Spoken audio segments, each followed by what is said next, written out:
Pemirsa, seorang pria parubaya di Bandar Lampung ditangkap polisi lantaran nekat mencabuli dua anak di bawah umur. Aksi itu dilakukan tersangka dengan modus menjanjikan korban ikut latihan pencak silat dengan bergabung di sanggar bela diri milik tersangka.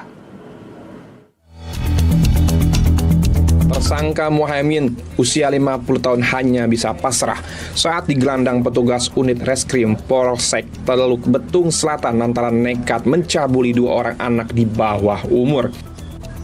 Ironisnya, aksi bejat warga Kelurahan Bumi Waras Teluk Betung Selatan Bandar Lampung itu dilakukan terhadap dua orang anak tetangganya sendiri yang masih berusia 9 dan 10 tahun.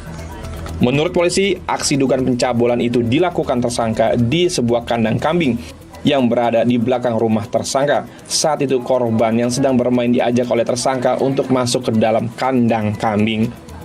Untuk memuluskan aksi bejatnya, tersangka yang berprofesi sebagai guru bela diri ini mengiming-imingi korban bisa ikut bergabung di sanggar bela diri miliknya. Kedua korban kemudian dicabuli tersangka dengan cara diraba pada bagian kemaluan dengan jari tangannya. Beruntung aksi bejat itu berhenti setelah kedua korban berteriak dan melarikan diri. Korban kemudian pulang ke rumahnya serta langsung bercerita kepada orang tua yang kemudian melaporkan aksi bejat itu kepada pihak kepolisian. Dibujuk rayu dengan menjanjikan akan dimasukkan ke perguruan pencaksilat, tempat tersangka ini menjadi pelatih.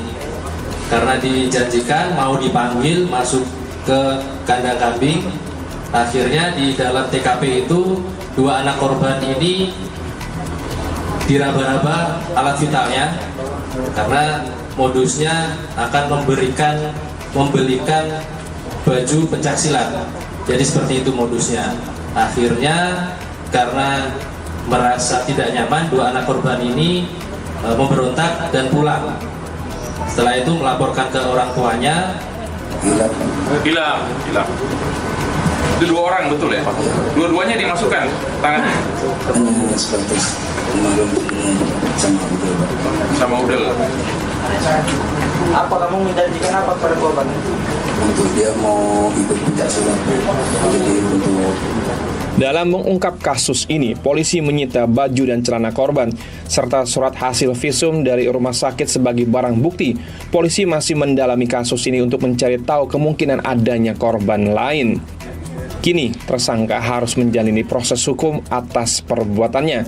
Polisi menjerat tersangka dengan pasal 82 Undang-Undang tentang Perlindungan Anak, serta ancaman hukuman pidana selama 15 tahun penjara. Laporan Ferry Novianto, Bandar Lampung, Garuda TV.